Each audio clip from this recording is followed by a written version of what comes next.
I'm going to try and keep this one quite a bit shorter than 15 minutes because I really don't have a whole lot to say about this.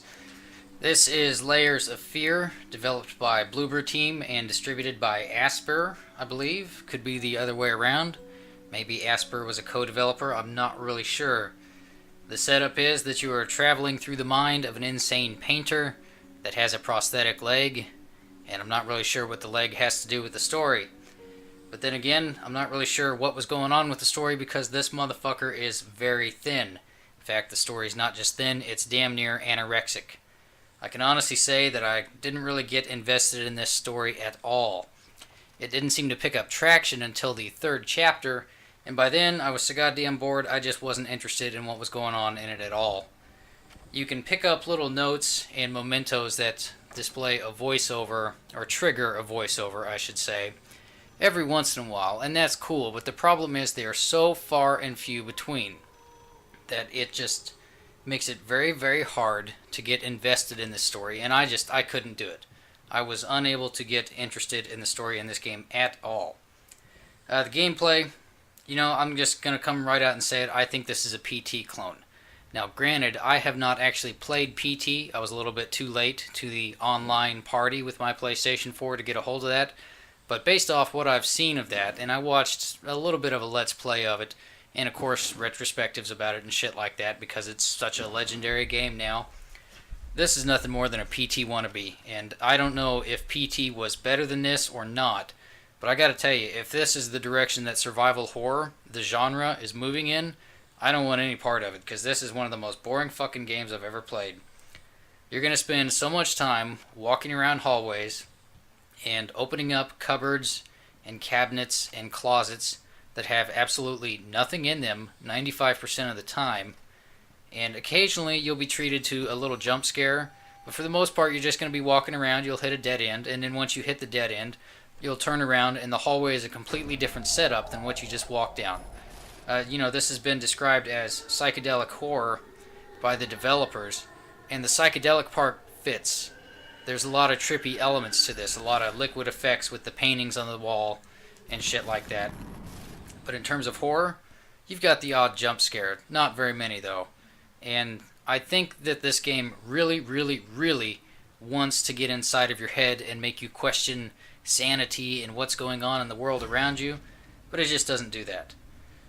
There's just way too much searching with nothing to find, and it's just incredibly repetitive. This game is a very repetitive gimmick. In fact, my first playthrough, and as of this recording I've only done the one, probably clocked in at about 5 hours, maybe 5.5, something like that.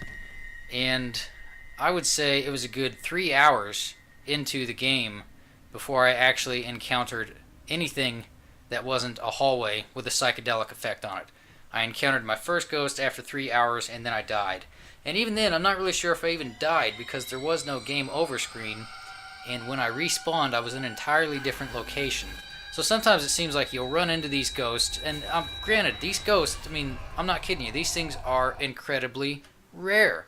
You'll see one maybe once every hour and a half after the first one. And like I said, I didn't see mine first one until 3 hours in. So it's just incredibly repetitive. There's way too much wandering with very little to do. You don't really do anything. You just open cupboards and cabinets and shit like that, and occasionally trigger the odd psychedelic effect. Puzzles and riddles are severely lacking in this game until you damn near get to the end of the game. That's when you'll have about 2 or 3 of them thrown at you, and they're not really brain teasers. It's just a question of looking around at your environment, whatever room you're in, looking for a number combination for a safe, or a number that you're supposed to call on a phone, or there's something with a Ouija board that I don't even know if I got right, but it didn't seem to halt me in any way, so I don't even know if it was relevant to anything that was going on at that time. Just a whole lot of nothing. And it's a shame, too. This game has so much potential. The premise is awesome. It's a brilliant concept. Go inside the psyche of a crazy painter. If you look at some of the great painters like a Dali or an H.R. Giger, You know, I mean, who the hell would not want to go climbing around inside their minds and see what they had going on and what was making them tick and shit like that? It's a brilliant concept, but man, it just falls flat on its face. It really does. Yeah. I got a lot of issues with this one. I really do, but I'm going to try and keep this one brief because the last time I did a review type thing, it was 15 minutes long, and I don't want to do that again. Suffice it to say that this is one of the most boring games I've ever played. And I can honestly say, though, having played this on the day that it was released for the PlayStation 4 version, and this is also available for Xbox One and PC, and in fact, I think PC and Xbox One have had access to it for a couple of months now, if I recall. I seem to remember reading that somewhere. But I can honestly say that playing this on the first day, I didn't have that many issues with it. I had some frame rate issues with it at the beginning of the game and at the end of the game. And then in the last cinematic of the game, I lost audio for about 45 seconds. Couldn't hear a goddamn thing that was going on.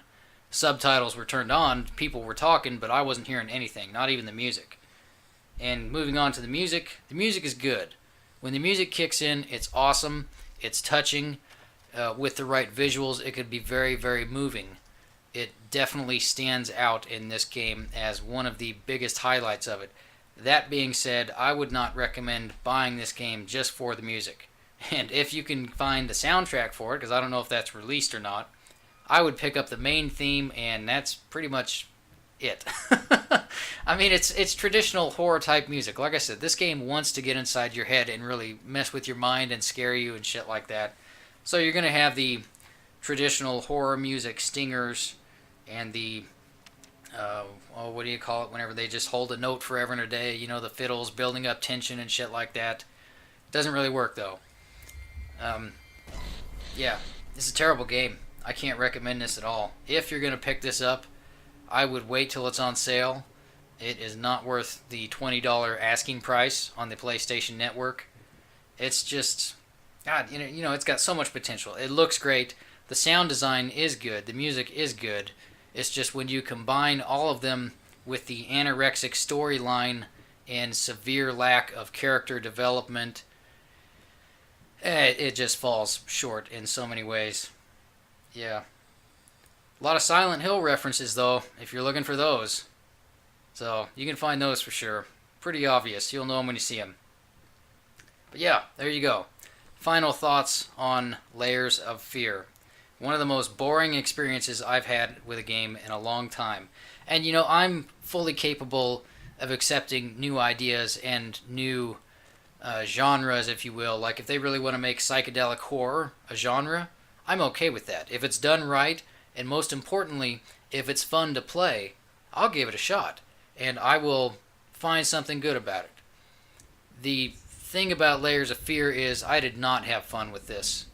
I mean, even in my first hour, which I recorded if you saw the checking out episode that I did on it, I just didn't have any fun with it. You know, it's got a lot of good things going for it, but they all just come up short. It's a shame. It could have been so good. It should have been so good. But that's it. That's all I've got for Layers of Fear. Thank you all for watching, and I'll see you on the next series. Everybody take care out there.